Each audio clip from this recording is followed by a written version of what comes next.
My name is Sebastian from Critical Rabbit. We made Fall of Porcupine, and you're listening to the Scene World podcast. Perfect.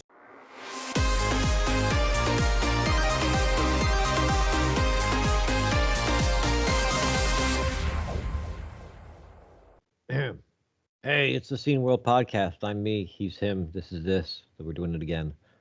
Yeah. Yep. And in a minute, we will be talking to Vitali Sperling, who is the game system designer for a company called Soul Proportion, and they are actually working on Asgard's Fall. Yeah. And we will be talking about that. But before, though, we have some news. Yes, we do. Yeah. Shall I start? Yeah, sure. Okay. The number one news, I think, that's out is that our very own Andrew Fisher is writing Commodore Nightmares. It's a book about C64 games, terrible C64 games specifically.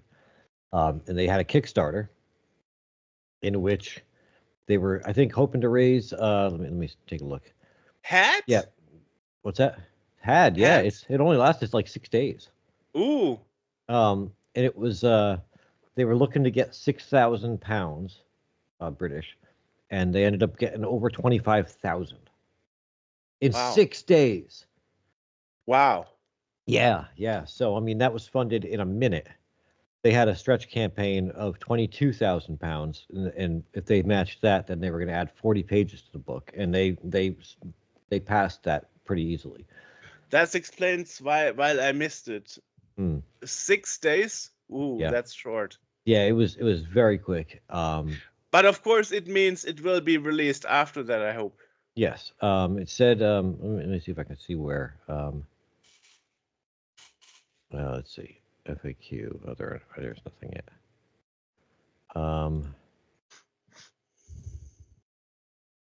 Yeah, it's supposed to get to backers before August. Ooh. So, yeah. So I should email Andrew if I can still get a copy. Yeah, apparently it's already it's written already. Mostly the funding was for printing, was for getting it out there. So. Nice. So yeah, I backed it. I'll be getting an autographed copy. Nice. Yeah. Well, I will message him if he can include me, because I totally missed that. Wow. Yeah, it was quick. Like I looked at it, and there were a couple of days. It was like 5 days left when I saw it first, and it said it's only going to run for a short time. And man, there were almost 1,000 backers. Made $25,000 or £25,000. That explains why I didn't receive any notifications of anybody else backing for it. Yeah. Because obviously, in my cycle, nobody else did apart from you.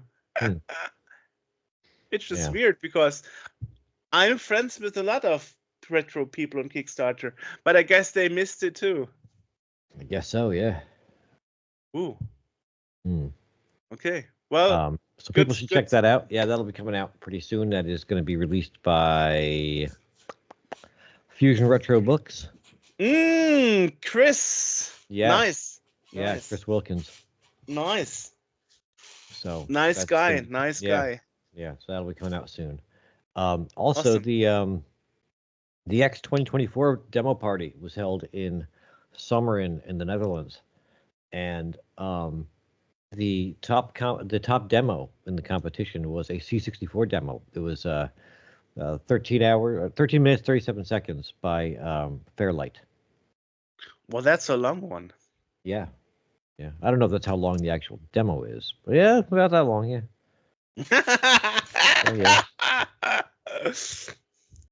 Nice. Of course, that's LEET, 1337. But Fairlight is a big name. Yeah, it is. And it's nice to see a C64 demo taking the top prize again. I mean, the X party is C64 only. Is it? Well, that's what the X party is known for. Well, okay. It's the only demo I haven't been there. I haven't been to the X party. It's the only demo scene party where you only have C64 and nothing. Well, there you go. There you go then. Yeah.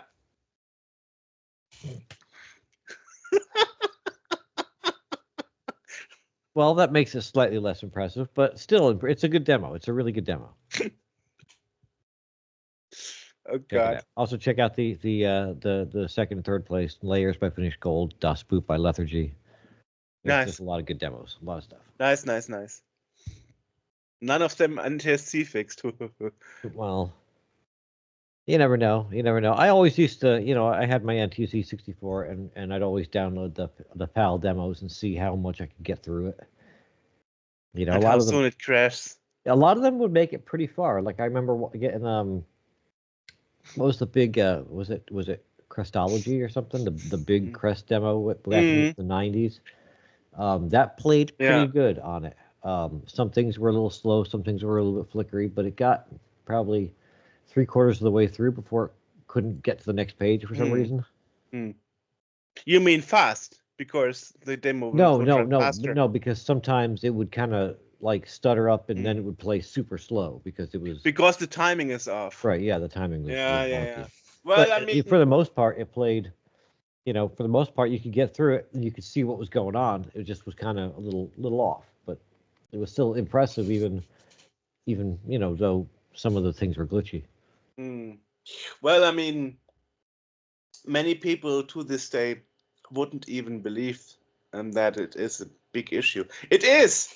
I was once from a German eBayer, a retro seller, gifted Rocket Ranger NTSC. Yeah. It crashes on PAL NES instantly. Doesn't even boot. Yeah. And I also got the NTSC version of World Games from Epix, because the European version I couldn't get a hold of. And in the diving stage, it simply crashed because of timing issues. Right. And then it's probably not getting enough raster cycles anymore. And then the game simply crashes. Like, whoop, crash. Yeah. So it is a thing, especially, as I said, for demos and for more advanced games that rely on accurate timing. Yeah, some of these demos, because it's so because they're so involved and so there's so much stuff going on in them, you really can't NTSC fix them because that would make them not work anymore. Also true. You might be able to NTSC fix them, but you can't NTSC and PAL fix them. Yeah, I mean that's the difference actually for games. You know, back in the first market, when there was still a commercial market for games for the Commodore 64, your company would do very badly financially if it were like, oh, this game is so complex, we can't fix it for the other regions. So yeah, that would mean a whole market breaks away, actually, which would mean a financial hit. And that is something none of those companies would actually appreciate. That is why games have been NTSC fixed, even though sometimes the music wasn't fixed. It was just fixed enough, though the game doesn't crash. Right. Anyway, other news. Speaking about games, Probe Studio, which we had a while ago, announced their new game Data Man, which is a game created by Dark Bits, Olaf Nessen, Per Larsen, and Ted Steen. And this game features 2-player co-op mode, a multi-directional shooter for the NES, protect the central processing unit from hordes of attacking miners, and kill evil corrupt bosses. Okay. And also, other news, Jam GG released one of their original games on Steam, Arsene Bomber. And it's their own take on Bomberman. It's a Bomberman clone with some different locations and game modes. What's it called? Arsene Bomber.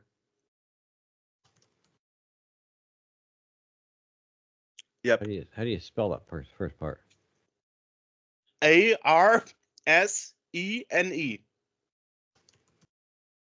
Okay. Oh, I see it. Yeah. Interesting. Yeah. It's got that retro style of graphics. It's not really retro because it's colors and stuff that would never be there. I know. Yeah. And? But I got myself a copy. It's pretty fun. Okay. And also, other news is the Debug 5 magazine has been released. Okay. And also, there is a recap and videos from presentations of the VCF so-called 2024, who we interviewed a few episodes ago about their VCF event. So links to that also in the podcast description. I missed VCF East this year. It happened earlier in April, and I did not even realize. Ooh, well, that's how life can be a challenge. Yeah. Well, other news is also MagCat Studios released Sacred Line 1 and 2 for the Mega Drive, which is interesting because both games are text adventures with graphics, and there are horror adventures. And the interesting thing is that Sacred Line 1 was actually originally published by Watermelon Games. Okay. But as we interviewed them twice, we know that they totally didn't do the publishing business anymore besides their own games. That means for a long, long time, you couldn't get a Sacred Line 1 anymore, except for a digital copy to purchase from the author's website. Right. So now they found a new home and a follow-up of the game with MegaCat Studios in the US. That's nice. So if you missed it back in the days, before 2017, now you can get the game, the follow-up, and the original both again as a physical release. Nice. If I'm not mistaken, yes, it's also true. Watermelon Games made different editions of many games releases. Sometimes you could get, cartridge only in a blister box, or with a normal Mega Drive box or Genesis box. And I guess this game, if I don't remember it wrong, was actually only available as a sole cartridge released in a blister. So anyway, that's nice. It's always nice to see that aftermarket games rarely get republished when they find a new publisher. Yeah, that's true. So yeah, it's nice to see. Yeah, I mean, that would be actually all my news I have right now. That's all I've got. Nice. So let's jump to Germany and talk to our guest, right? Okay. Bye. So today we have another guest, and today it's actually Vitali Sperling from Soul Potion, and he is actually a game system designer. And we will be talking today about the game Asgard's Fall. Correct. So, welcome to the show, Vitali. Thank you for having me. Yeah, thanks for coming. So, actually, you said it briefly before the interview. on Steam, it's actually called Asgard's Fall Origin because it's kind of a demo version. And Yes. I played the game a bit, and inside the game it actually says that the full version is coming soon. So it's kind of a look out what to expect in the full game. Yes, of course. The main reason we did this is because of wish lists, of course. People can get an idea how the game feels if they like it, like the basic structure of the game. Of course, it will be much more, much more systems and so on later on with the full version. And you can already see the Steam entry for the full version also on Steam. So because we link to this one for wish listing, of course. And we had like a small event for people to win a Steam Deck with our publisher and so on. So we tried to do everything we could to gather some wish lists. Wow. Yeah. Which is good for AJ because he's the Mac guy in our team. So, yeah. Wonderful, yeah. We always harass our guests. Mac version? Yeah, Mac version is also in the works. So we had a few people who wanted the Mac version on our Discord. We set up a Discord where we invited a few people. We have like a closed tester people. They were very loyal and reported a lot of bugs, feedback, and so on. So nice. Yeah. Nice. So let's start with the question as we usually start with our guests. How did you get in touch with computer, and how did you decide? How did you decide in the end to be involved in the video game industry? The first contact was, I think, when I was 7 or 8 or something. We migrated from Kazakhstan to Germany, and my dad one day came to me with a Nintendo Entertainment System, like the very first gray box, right? And it was like magic for me, of course. You put something in and you can control a little guy who jumps on mushroom people, Super Mario, right? That was very nice for me, and it's also like some core memories and so on. And on that day, I got hooked and like got N64 and so on. I was more like of a Nintendo person, not really a PlayStation person. And all the way up to, I think it was Wii U or something. And then I was old enough to go study and so on. And I think with 16 or 17 or 18, I decided, okay, I wanted to do something with games.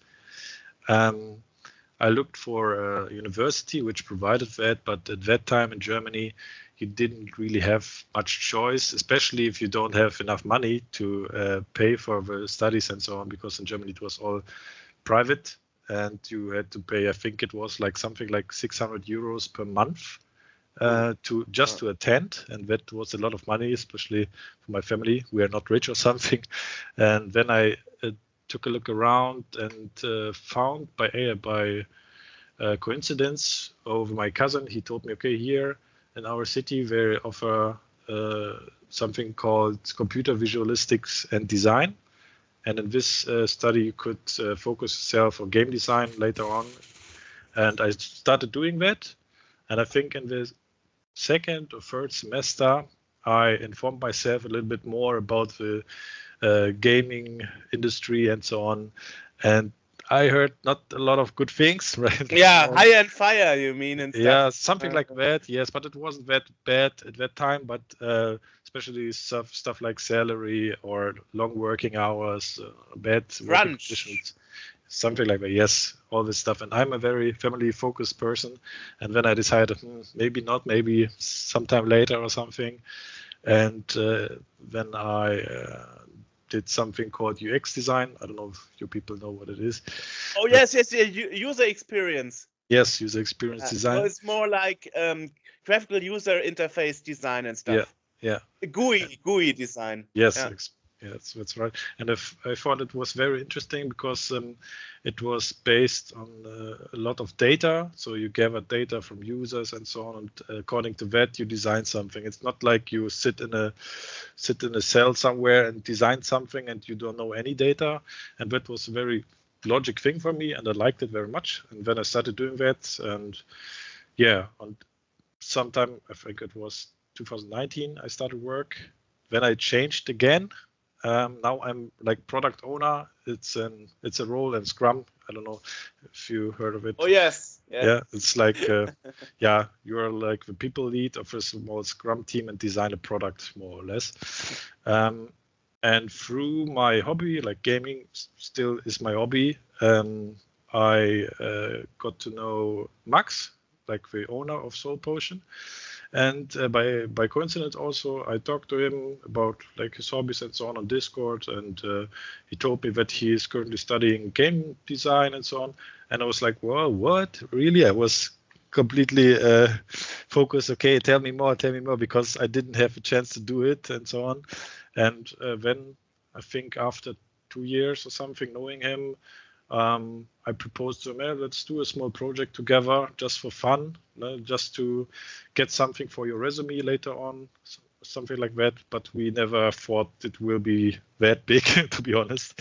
Yeah. Okay, so the end idea is the game will be a smash hit, and you will do game design for a living in the end. Ooh, yeah, would be cool, but I stay realistic until I see some first numbers. Yeah. May I ask, how did you get in touch with Ensemble? I mean, they did a few other stuff like publishing the Larry games, the new ones and stuff. Yeah. We got a lot of offers actually. After we pushed the game to itch.io, I think first time. Everything is on itch.io. Yeah, we were on the front page a long time, and we had a lot of great feedback and so on, and a lot of companies contacted us, but most of them were not. Like all of them except Ensemble were not in Germany, and we wanted to have like a more close contact to our publishers, and like with native language everything is easier and so on. And also the people behind Ensemble, I knew them from like old games and so on, like the founder of Ensemble, I forgot his name, sorry, but he's like a big personality in the German gaming industry and so on. That's true. And that's something like you trust in that, right? But if, I don't know, a foreign company contacts you, never heard of them, of course I investigated a lot of offers and so on, and I don't know, I didn't find anything which suited us. Interesting. Yeah, nice. Yeah, I mean, I have to admit, I played the game at it's one of the few games at the beginning that I played wrong.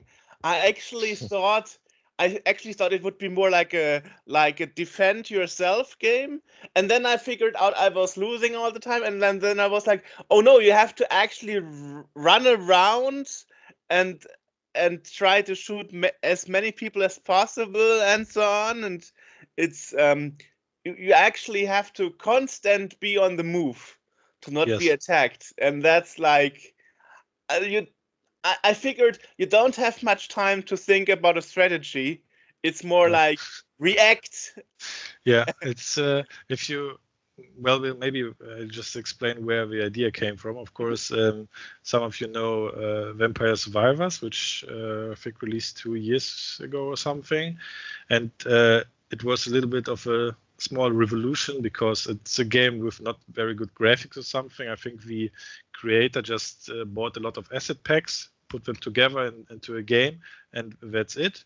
But of course there are more layers to it. So you have a psychological layer where you can see, okay, he has something like loot boxes where you see all flashy stuff, which is of course for the brain something very special and stuff like that. And you notice, okay, if I play this game, the time runs fast, right? I get a lot of rewards all the time. It feels good somehow, even though it doesn't look good or something. It doesn't have like very deep mechanics or something. You just walk around and shoot automatically. That's it, right? And then you had some clones, I would say, of the game, which were also very successful, like Brotato, for example. And we were just thinking, we were not thinking with okay, we want to have big money success or something, right? It was just the idea, okay, let's try to create that. It looks easy to do, right? To create on a code basis that stuff, and then we combine something we like with it. And the first attempt was Greek mythology, like the theme, And then I did a lot of research, like looking for item names in the Greek mythology and so on, stuff like that. And then I sat together with Max, and he told me, okay, I don't feel the Greek mythology too much. I like more the Norse mythology because a lot of people watched Vikings, maybe the TV show, right? And we were very interested in that and so on. So we did the whole change of the thematic.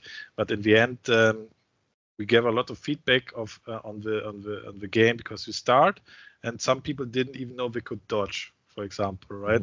And even though it's the space bar, but well, that's a very interesting thing from UX perspective that people doesn't know. Yeah, like I said, I approached the game like any other game, and it totally failed. I was like, oh my god, I'm so bad. Yeah, the genre is very specific, because you need to die in order to become more powerful, right? It's like the roguelite element. But yeah, every game is every run is like your survival. You just need to survive as long as you can, gather experience so you can power up your character, and the next run will be easier in the beginning, and you get further and further and so on. Interesting. One thing I have to admit, and I'm still not sure, is the game style more pixel graphic, or is it more modern, or is it something in between? That's something I didn't figure out yet, because when I look at the screenshots, it's looking more like cute pixel graphics. But when I play, it didn't feel so much like that. I think I know why. Yes, it's pixel art, and Max did it all by himself. He just used, I think, I forgot, Sprite. I think it's called Sprite, a pixel program, so where he just paints all the sprites and so on and makes them move. But I think the feeling of the modern feeling comes from the animations and so on, because you have a lot of effects and so on the screen. And in the old games, I don't know, Space Invaders or something like that, which may be a little bit similar or something, you don't have a lot of fancy effects on the screen, and that's maybe the modern touch. Yeah. I mean, it's good, because in the especially recent 5 years, you had a lot of game designers like, let's make the graphic as ugly as possible, because people like retro, you know. And I'm like, and then you had like like 5-10 jump and run games, all with pixel graphic every month or something, and I was like, yeah. So it's actually good that you mix the techniques and not try to copy and paste something. No, the pixel style, I think, in the last 10 years or something, it was used a lot just because people from that era, from the 90s and so on, who played all the pixel games, are now in an age, okay, they need to feel young again. I don't know, let's try it again. Right. If you have also very modern pixel style, like, I don't know if you know Octopath Traveler, the game from Squaresoft or Square Enix, sorry. It's like, it's mixing pixel art with 3D optics. Looks very cool also. So you can do a lot of stuff with pixel art. So yes. Gets old. I mean, we once had Ron Gilbert talk about Thimbleweed Park, which is also a pixel graphic point-click adventure, and they also introduced new techniques like shadow and light effects on the pixel graphic. Wow, okay, so you can do a lot of stuff with the old thing. But plus, especially in a game like this, where it's kind of top down, you're looking at, there could be a lot of stuff happening on the field at any given time. The kind of simplistic pixel graphics sort of make it easy to figure out, see what's what, make it easy to discern, this is, this thing coming at you versus something else. And on that topic, what's what and the visual distinction, I think we still have some problems there, because we use a lot of red. Right? Yeah, I noticed that. Just wanted to say very poppy colors. Yeah. But we also, the enemies drop like the blood pixel things, blood orbs and so on, and you have a lot of it. So Max developed like an algorithm where they gather together into one blob because of performance also, but also visual clutter and so on. So you also need to be very careful with pixel stuff because you don't have this 3D layer to distinguish it. So we need to be also aware of the colors we use and so on. Right. Reminds me a bit of Lemmings, when you were nasty and had like 99 lemmings on the screen, and then you click that one button to nuke them all, and then when all lemmings pop, the old PCs went down and everything was going slow, something like that, right? Because, that's interesting. I never thought performance would be an issue, because people think like, old graphic style, that's probably like no system requirements at all. You can't think like that, because on that screen happens a lot. You have a lot of single units which run around, which also have a behavior program, how to run and so on. If everything explodes, right, you have to draw a lot of particles and pixels and so on the screen. So it's also performance heavy, but of course you can optimize it with stuff in the background, like clustering stuff and so on. And I learned that with Minecraft. I was actually surprised how much performance blocky graphics can eat. Minecraft is also, that's why Minecraft uses the chunking mechanic. If you go through the world, right, and then another chunk is loaded in and so on. So because I think they render 64 or something blocks in front of you, behind you, above you, and underneath you. And that's also, of course, performance heavy, because you have caves underneath and so on. So performance is a very important thing also for us. So the reason why you went with color is because it's evil and horror and kind of gore. So it's the red color. I mean, so it should be gory. So it. I don't know. Did you watch the Viking series? No, I didn't. No, okay, you should do that. But it was very cool, because it was very historic correct as far as we know, right? But it was also very gory, right? So they didn't censor a lot of stuff. Like there is also a ritual called Blood Eagle. I don't go into detail, but it's very gory.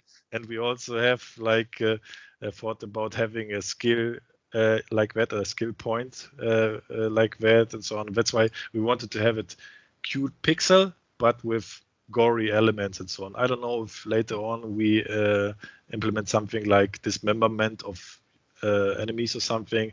Right now, it's, of course, I pitched the idea multiple times, but you have to draw everything, right? Max has to draw everything, every body part and so on, if we want to have something like that. So maybe later on. So you mentioned Max drawing a lot and also coding, I guess. So what is your part actually?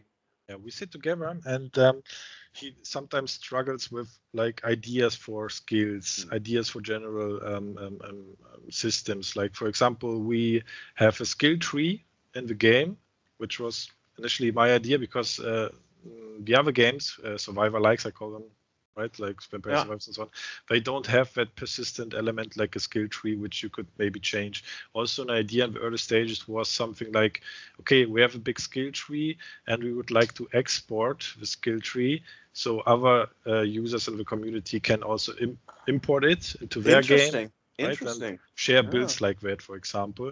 Like, this is one thing.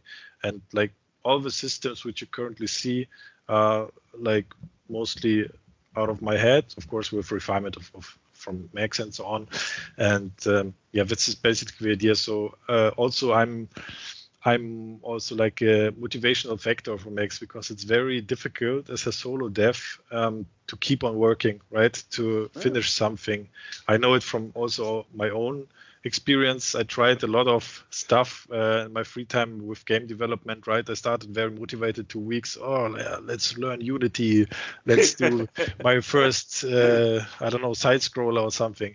And one day I'm like, let's play League of Legends or something. I'm gone.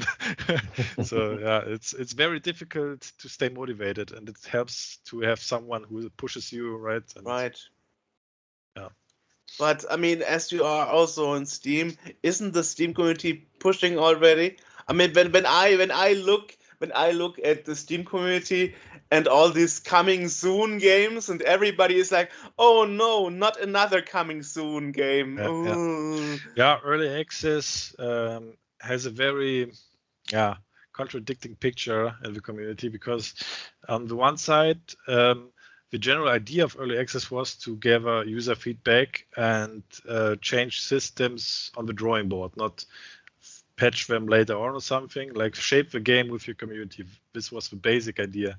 But of course, there are a lot of companies and so on which use this status, the specific status, just to gather money and stay in this status and use it as an excuse, right? Some games are in this status since 9 years and longer already. Yeah, something like that. And then the excuse will always be, okay, it's early access, it can be buggy, right? Right. The best form of early access, maybe you heard, like Baldur's Gate 3, for example, it was, I think, 3 or 4 years or something in early access, and the community shaped the whole game together with Larian Studios, and it's a masterpiece right now. So that is how it should be done, right? Let's hope Star Citizen will also be a masterpiece, because it's also early access, and some people say it will never be done at all. Yeah, I for my part, I stopped buying early access games just because I don't want to start an early access game, even if it's good, right? I don't want to start it, and then after a year or something, if in the best case it is done by then, they added like tons of stuff. I don't like revisiting games that much, because I saw part, right? All right. And then I need to do the first part again because I'm out of loop. Exactly. I don't like that. I just wait right now until it's done. I also do the same stuff with AAA games nowadays. Something like Assassin's Creed or something. If it releases, okay, it's a great game. After 2 or 3 years, they add a lot of DLCs and stuff like that, which may be interesting, but I don't push myself to do it all over again, because they are like 70-hour games or something. So I just wait. Right.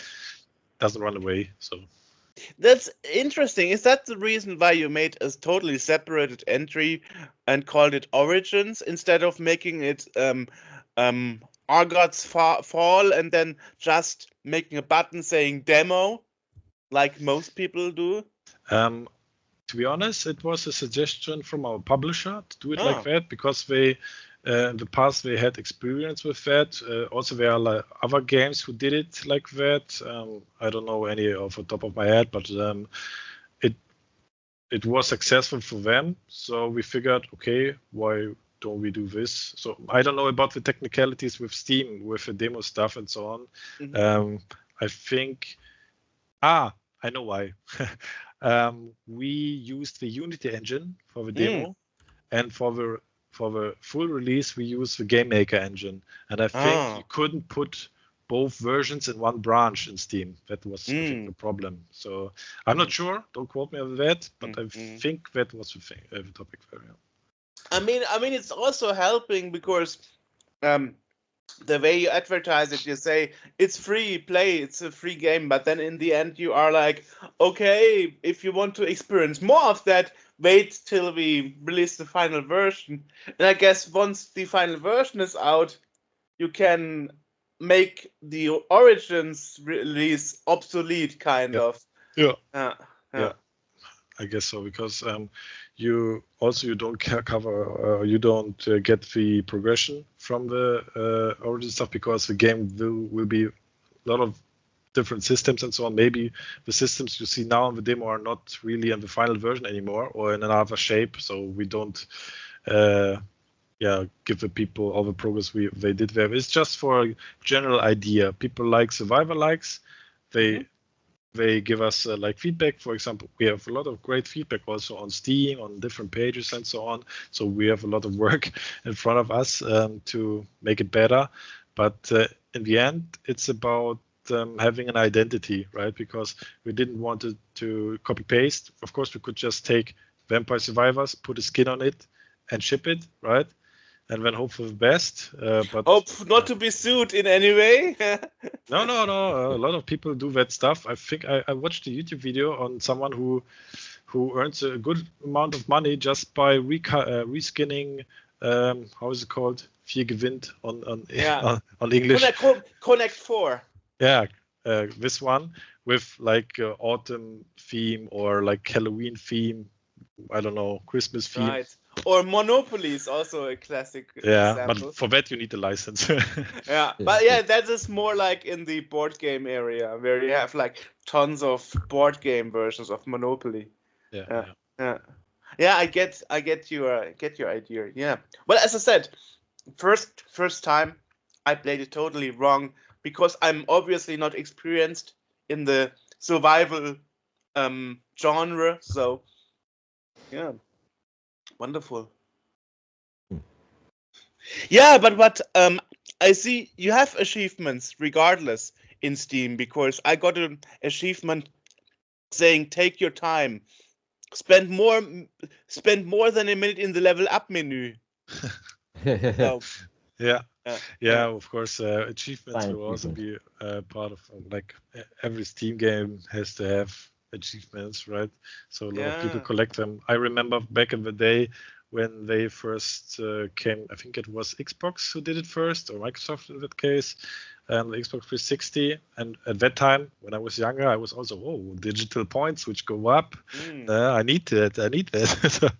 But right now, I don't really care, but a lot of people care. So that and cloud saving is also important. Also, like a regular Steam thing nowadays, you have to have that because if you, I don't know, change your computer or something, it will be very bad experience if all will be gone. So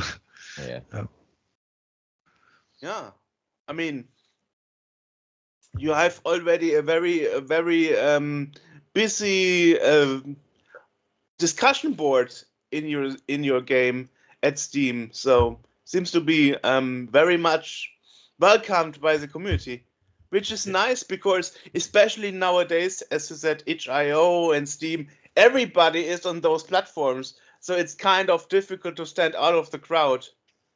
And we hope that with our theme, like this Viking theme, we drag a lot of attention because like a lot of people like that theme, right? Also our audience likes it, and I think also with stuff like maybe it's a little bit of a side effect, but with Assassin's Creed Valhalla taking place in the Viking world and stuff like that, people get to know it much better. Also God of War, the new ones, Ragnarok and so on, also very popular games. People like that theme, so we hope for the best, right? So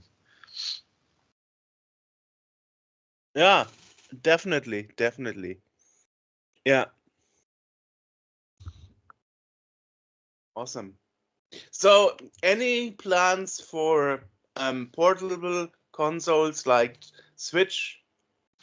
Not right now, but it will be. It is a possibility. It's not that difficult to do, to be honest. Also, for a game like this, I think Asgard's Fall on the Switch would be also very cool, right? It's a small game you could play for 5 minutes, put it away on the couch or whatever. So, but of course, it's still effort. You need time to do that, anyways. And I think with the help of our publisher, we could also do that, or could do it by ourselves also, because it depends a little bit on the game engine, right? I'm not quite sure if Game Maker supports it from the get-go. I don't think so, but Unity did. Maybe I should explain. I don't know if you heard about this whole Unity thing. Oh yes, a whole shit show. Oh my god, wow. Yeah, so at the end of last year, Unity decided to do something very stupid, like change the whole payment model and so on. And then change it back afterwards and think, sorry guys, it will not ever happen again. Yeah, the trust is gone, but it was not the best move they could make. So they lost a lot of people who use the Unity engine. And right now we are pretty satisfied with Game Maker because of Unity fucked up, right? They they moved a lot of resources to GameMaker and Godot and the other engines, right? Oh yeah, I heard good stuff about Godot as well. Yeah. Yeah.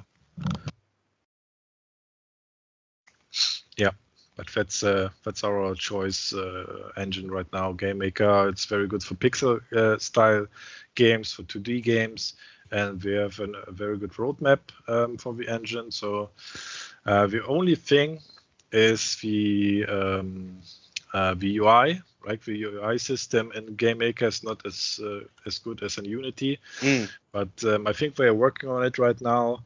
But still, it's a very small obstacle. The other things are very good. You have way better performance in GameMaker and so on. So, yeah. Yeah, unfortunately, the entry of the full version is also one of those games that just says 2024. You don't have a distinctive release date in mind right now.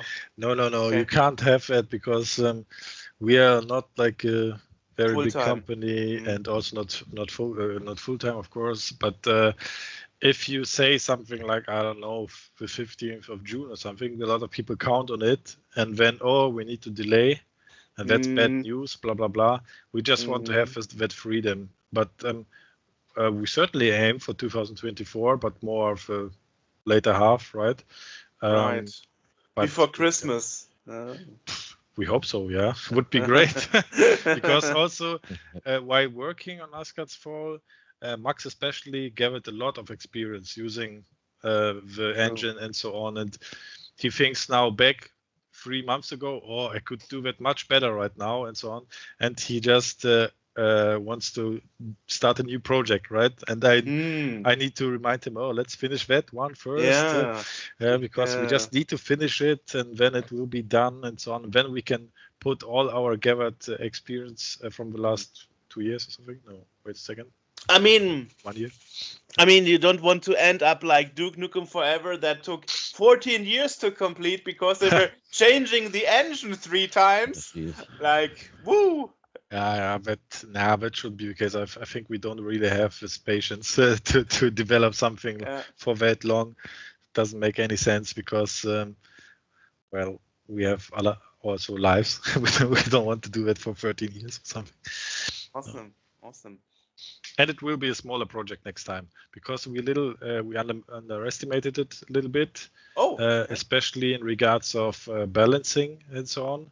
Or don't ask. Balancing with this much abilities and so on, it's a pain. You have like spreadsheets everywhere. You need to think of formulas, how to handle damage, how to handle experience gains and so on. So it just needs to make sense because you need a specific pacing, right? You can't just, I'm the overlord god level 1 and I just squash the whole screen. Yeah, that's not really fun. Maybe the first time. You need some challenge that is progressing over time. Yeah. Yes, and this is especially difficult. So I can understand if some AAA companies have whole departments for balancing. It's just mathematics all the way. So yeah. Or you go like Cyberpunk, you delay, and then you still release something that barely works. Yeah, but that's more of an issue of publishing and stakeholders and so on, because if you have people who are not really interested in games, they just put their money into the companies and they want to have money after 3 or 4 years. Sometimes you have to release. So that's the topic a lot of casual gamers don't understand, because they just hate, right? Delay, they fucked up the game, blah blah blah blah. But in the background, people have to like pay money to other people and so on. And I know the decision in the end came from the studio heads to go to the market and sell the shares of a company and so on, because you also earn a lot of money for that. That's for sure, right? But I think now the movement is more like stay independent, right?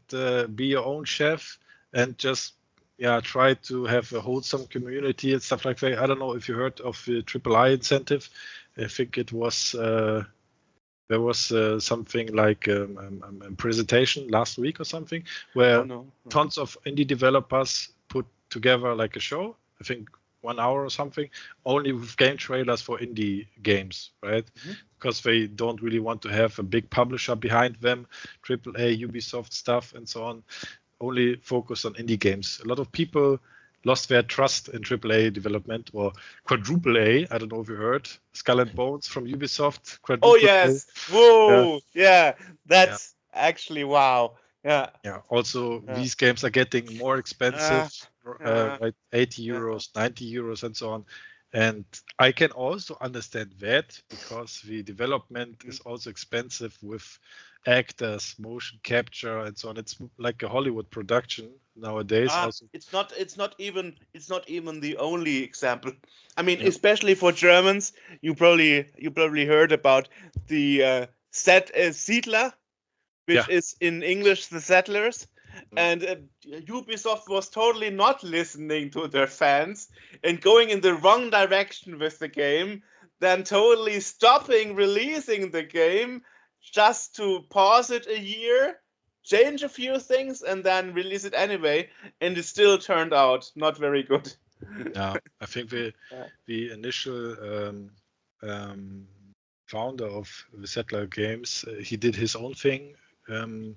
Right. Forgot Pagonia something, but exactly. Yeah. It was also not that successful, so I'm not sure. I think people moved on a little bit because we have this nostalgia factor from when was Settlers 2? I think 1999 or something. 1996, I think it was. Oh, 1996. Okay. Or something. Yeah, I remember. I have also fond memories of it, but to bring that stuff back to modern days where you have a lot of expectations nowadays, quality of life features and so on, you can't really capture this nostalgia spirit. So it's not that easy. Right. Yeah, I mean, I guess the problem was also they wanted to focus more on real-time strategy, on fighting and stuff. And it was like Settler was never about fighting other regions and other armies. So it. No, I remember they spit themselves. So I think they spit the enemies all the time. It spattered them, and they didn't really swing the sword. It was just like spitting in the faces. But I also see in the screenshots right now, you not only have a lot of red, but also a lot of blue, like the blue tree. I think exactly. So I guess it's more about harmonic colors and so on. Wow. What we try to do is with the theme of a game, it's not just it shouldn't be just a Viking skin. Hey, we have a bearded guy who swings an axe and we kill some Norse gods. That's it. So not like the title screen graphic, because that's exactly what it looks like. You have this Viking with the long beard and stuff. Yeah, sure. It's that main character right now, but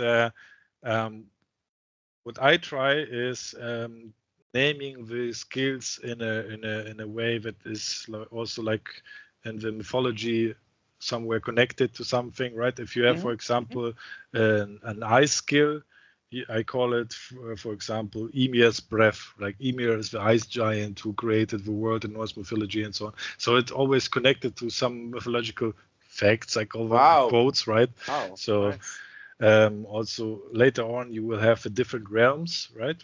You start on Midgard. This is like the first level. It's the equivalent of Earth, right? And later on you have like Muspelheim, which is like the volcanic area. You have Asgard later on, where like the godly realm and so on. So it will be connected.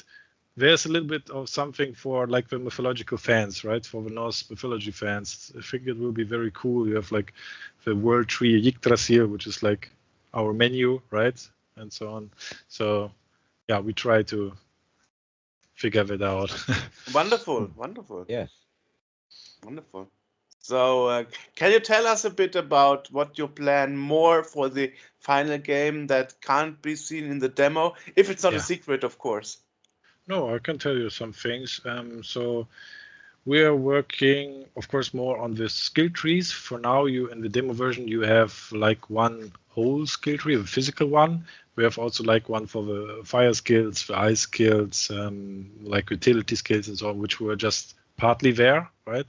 But everything will be subject to change, of course. We are currently working on the skill nodes, right? Which skills are inside them and so on. We want to squish it down a little bit because we figured that the small nodes, which are just stat increases, like, I don't know, +3 attack damage or something, are not very interesting, right? You click on it, okay, you don't really feel the impact. And we wanted to have something like, okay, I invest my time into a skill point, and it should feel different. That is the goal right now we're trying to achieve. So you will have like refurbished skill trees for every like fire, ice, and so on. And also another thing, which is also like the groundwork is laid for, it's called Web of Würd. Don't ask about the name. It's like mythological things. And in every run, you have like hexagonal shapes. It's like, can't describe it like very good. It's, how is it called? The beehive things where the honey is stored, right? Oh, yes. Yeah. So you have something like that, and you get like random knots, like and put them inside them. So they interact with each other, for everyone different. And this is also a system which will take place.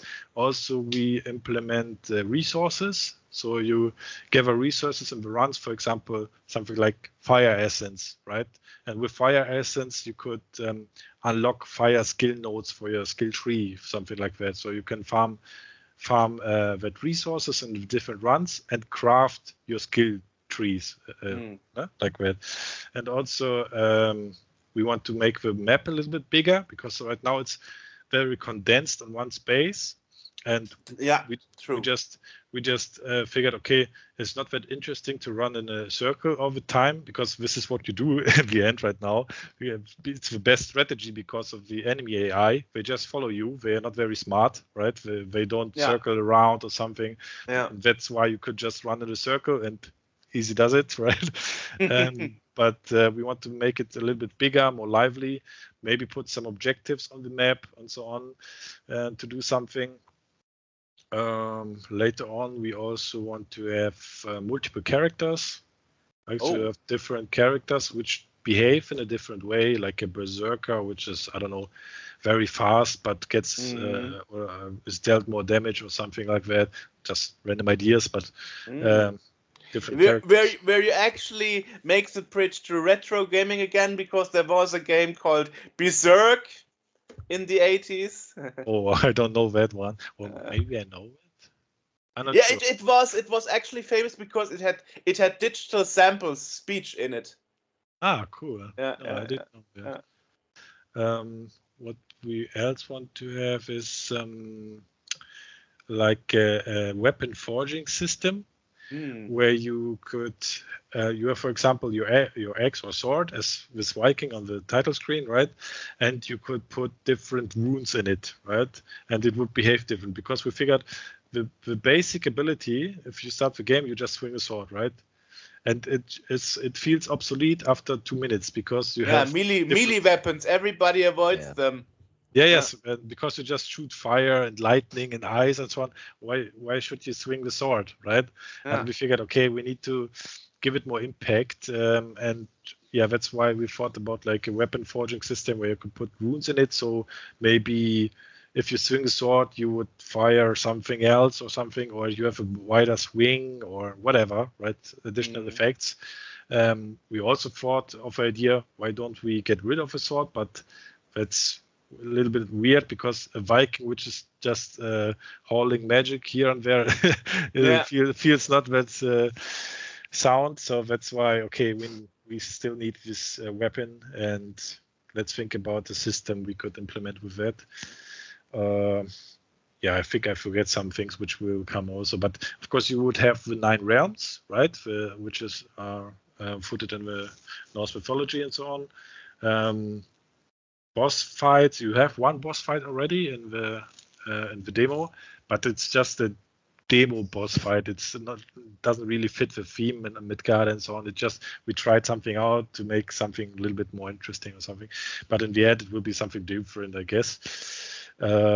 Also, I think we will play a lot around with different modes or something. That was also a thing we struggled at the beginning. We had like an endless mode. I think it's still in the demo. I'm not sure right now, where you just could rush through all the time and you didn't have a time counter and so on. And for some people it's okay. For other people who just want to have an end at some time, it's not okay.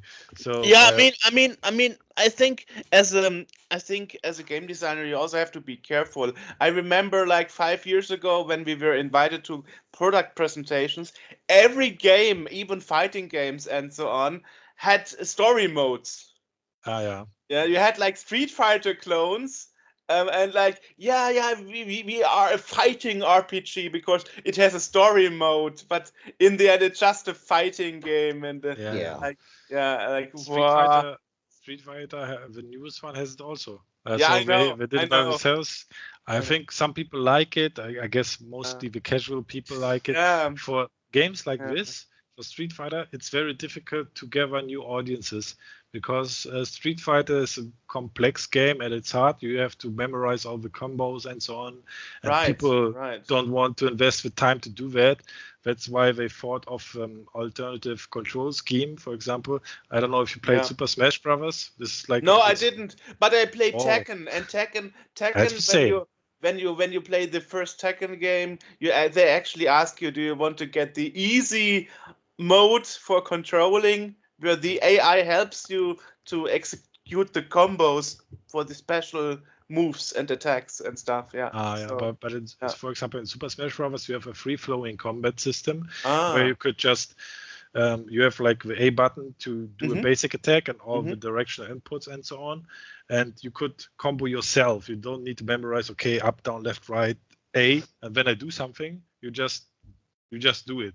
And this is why I always preferred games like this over something like Tekken or Soul Calibur or Street Fighter or whatever, because I didn't like to memorize. I didn't try the newest Street Fighter with this new control scheme, but it sounded very good. I was close to buying it, but I figured I have so much games on my pile of shame, which are still to be played.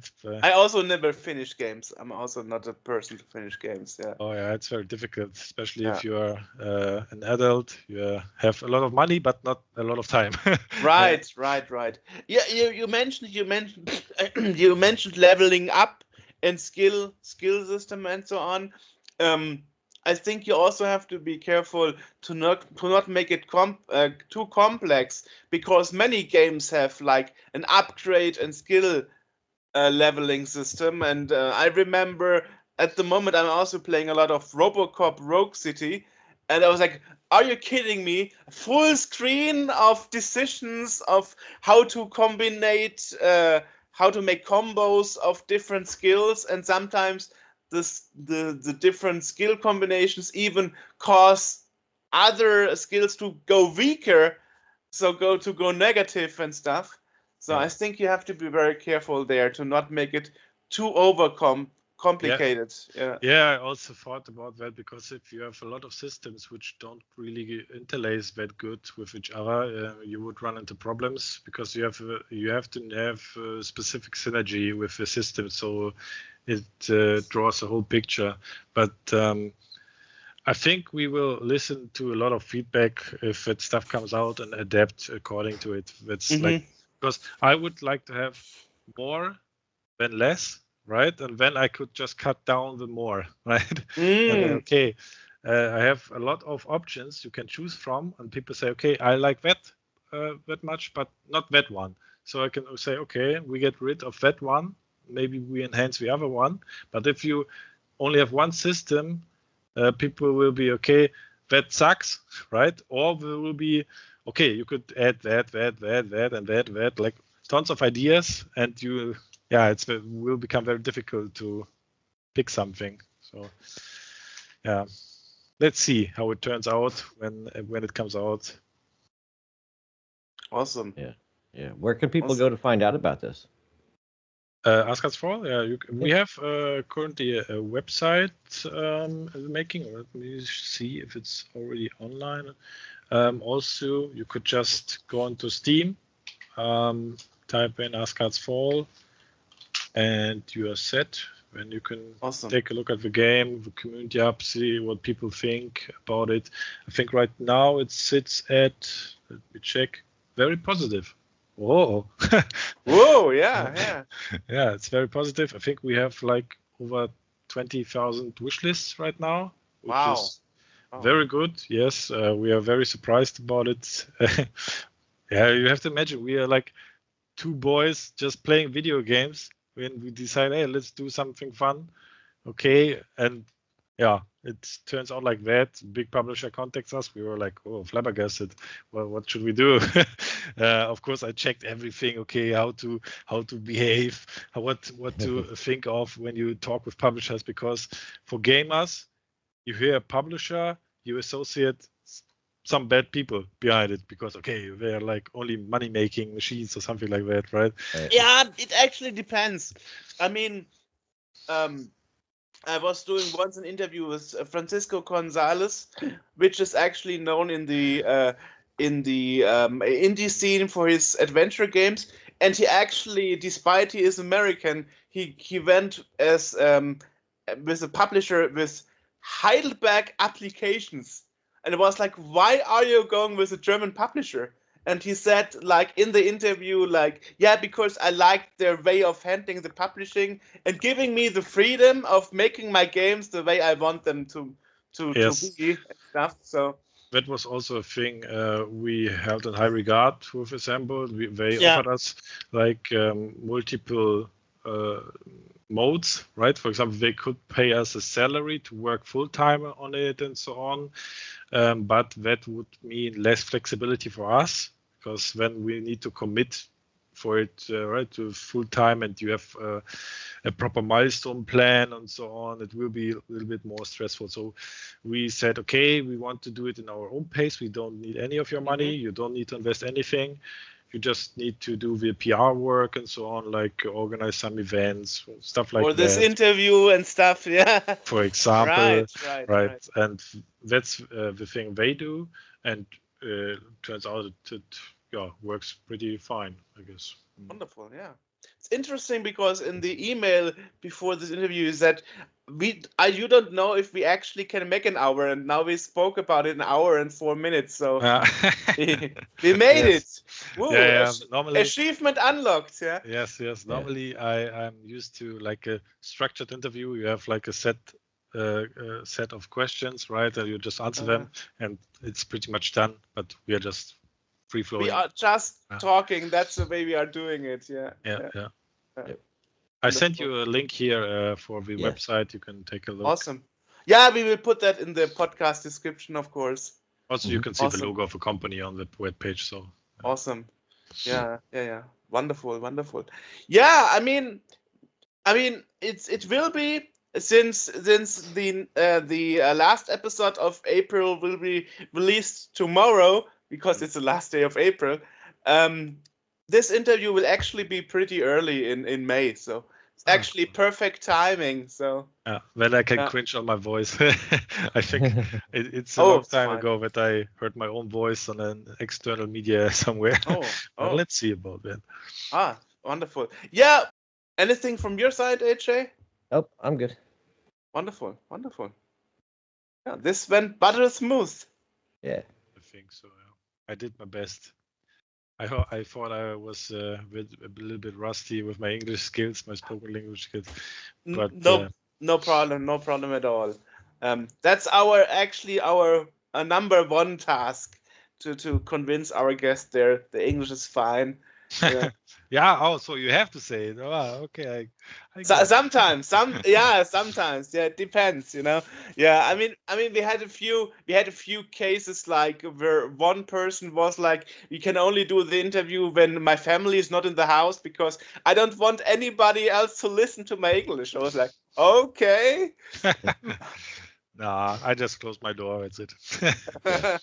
Yeah. So wonderful. All right. Thank you for sitting with us.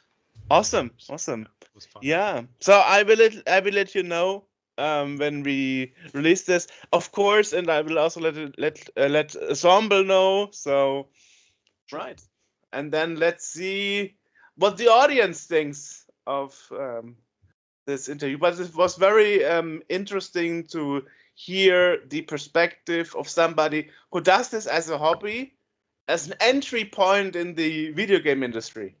Yeah. It is fun. Sometimes you have to motivate yourself, right, to stay on the topic and so on.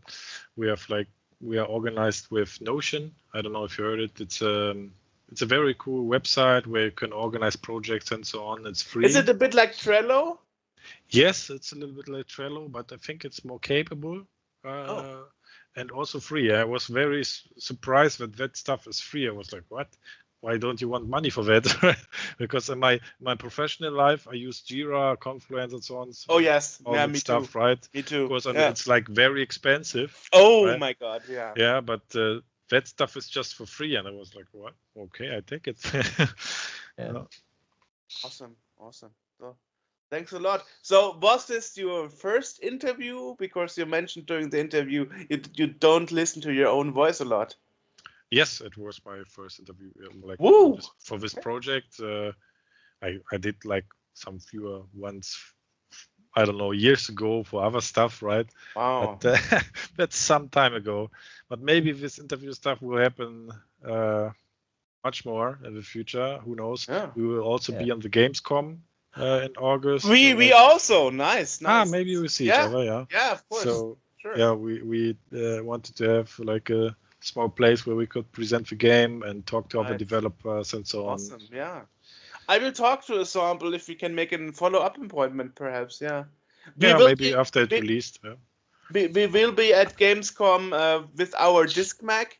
So we always have a booth with our Disc Mag in the retro area of Gamescom at Family and Friends.